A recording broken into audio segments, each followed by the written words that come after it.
आपने अंग्रेजों के समय की काला पानी की सजा के बारे में तो सुना ही होगा, जिस सजा को काटने के लिए हमारे स्वतंत्रता सेनानियों को अंडमान निकोबार में स्थित सेलुलर जेल में भेजा जाता था। यह जेल उस समय की दुनिया की सबसे खतरनाक जेलों में से एक थी। आज मैं आपको काला पानी की इस जेल की तरह ही कैलिफोर्निया में स्थित अल्काट्राज जेल की एक ऐसे घटना के बारे में बताऊंगा जिसने पूरी दुनिया के लोगों का ध्यान खींचा। अल्काट्राज जेल जो चारों तरफ पानी से घिरी हुई थी, इसे अपने समय की सबसे सुरक्षित जेलों में से एक माना जाता था।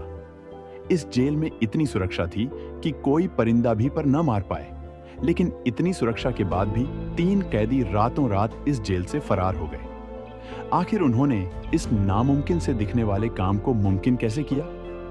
आइए जानते हैं इस वीडियो में। यूनाइटेड स्टेट्स के कैलिफोर्निया में स्थित इस जेल से भागने वाले तीनों कैदियों में से पहले कैदी का नाम है फ्रैंक मॉरिस। फ्रैंक मॉरिस, जो 11 साल की उम्र में ही अनाथ हो गया था, उसने बाकी का बचपन एक अनाथालय में गुजारा।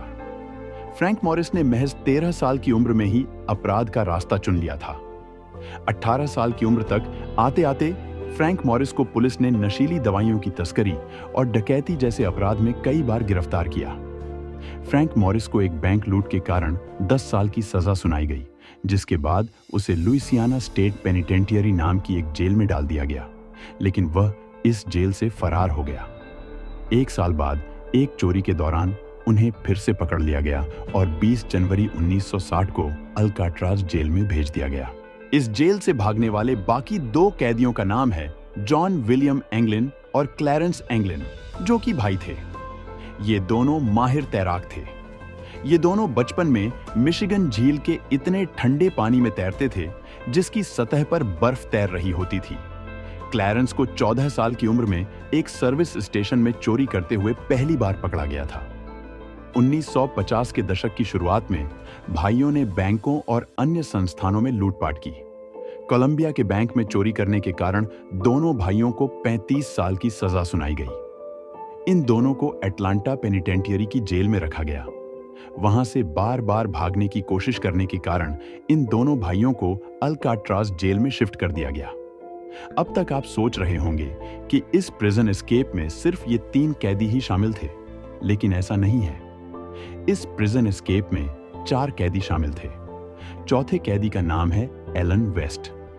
इस जेल से भागने का प्लान इन चारों ने मिलकर बनाया था, लेकिन आखिरी समय पर एलन वेस्ट जेल भागने में नाकामयाब रहा था।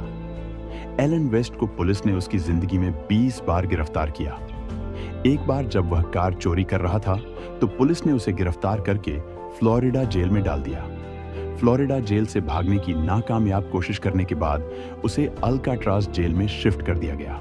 चारों कैदी फ्लोरिडा और जॉर्जिया की जेल में एक साथ सजा काटने के कारण एक दूसरे को जानते थे। दिसंबर के महीने में जब इनको आसपास की सेल्स में डाला गया, तो इन्होंने जेल से फरार होने का प्लान बनाना शुरू कर दिया। इन सबको जेल में लंबे समय तक रहने के कारण पता था कि इन सब की सेल में सिंक के नीचे की वेंटिलेशन डक्ट इनकी सेल के पीछे वाले कॉरिडोर में ओपन होती है, जहां कोई सिक्योरिटी गार्ड नहीं होता। इन चारों ने उसी वेंटिलेशन पाइप को चौड़ा करना शुरू कर दिया। यह काम करने के लिए उन्होंने जेल से चुराए हुए आरी के ब्लेड, मेस से चुराई गई चम्मच और वैक्यूम क्लीनर से बनाई गई ड्रिल मशीन का उपयोग किया। वेंटिलेशन पाइपलाइन का रास्ता बड़ा करने के दौरान किसी को आवाज न जाए, इसलिए इन्होंने अपना काम म्यूजिकल आवर्स में करना शुरू कर दिया। जब म्यूजिक बज रहा होता था, तो किसी को इनके काम करने की आवाज भी नहीं आती। ये चारों रोज रास्ता बनाने का काम करते थे और इन कैदियों ने अपने काम को पेंट किए हुए कार्डबोर्ड से छिपा दिया। जब इन कैदियों ने वेंटिलेशन पाइप को इतना चौड़ा कर लिया कि उसमें से ये बाहर जा सकें, तो इन्होंने 11 जून 1962 की रात अपने प्लान को अंजाम दिया। ये उस सिंक के नीचे वाली वेंटिलेशन पाइप से अपनी सेल के पीछे वाले कॉरिडोर में चले गए। फिर ये उस कॉरिडोर से अपनी सेल के ऊपर चढ़ गए। अपना सामान लेकर वे एक रसोई के वेंट पाइप से 50 फीट नीचे जमीन पर फिसल गए। फिर 2 12 फुट कांटेदार तारों को पार किया। फिर वे सभी आइलैंड के नॉर्थ की तरफ भागे, जहां पर उन्हें कोई सर्च लाइट और गन टॉवर न देख पाए। उन्होंने 50 रेनकोट की मदद से अपने लिए लाइफ जैकेट और एक 6 बाय 14 फुट चौड़ी बोट बनाई थी। रेनकोट्स इनको जेल अधिकारियों द्वारा दिए जाते थे और बाकी रेनकोट्स इन्होंने जेल से चुराए थे। इन्होंने बोट की सिलाई हाथ से की और उसे लिक्विड प्लास्टिक की मदद से सील किया, जो इनको जेल की दुकान से मिला। उन्होंने जेल में एक कैदी से कंसर्टिना चुराया, जो कि एक म्यूजिकल इंस्ट्रूमेंट है। उन्होंने इसे हवा भरने के इंस्ट्रूमेंट में बदल दिया, जिसकी मदद से उन्होंने अपनी बोट में हवा भरी। कैदियों ने अपने सेल के बाहर काम करते समय और खुद के भाग जाने के बाद अपनी अनुपस्थिति को छिपाने के लिए हाथ से डमी फेस बनाए। इनको टॉयलेट पेपर, साबुन, कंक्रीट और टूथपेस्ट की मदद से बनाया गया था और मेंटेनेंस शॉप से पेंट चुराकर इन्होंने डमी फेस पर पेंट किया।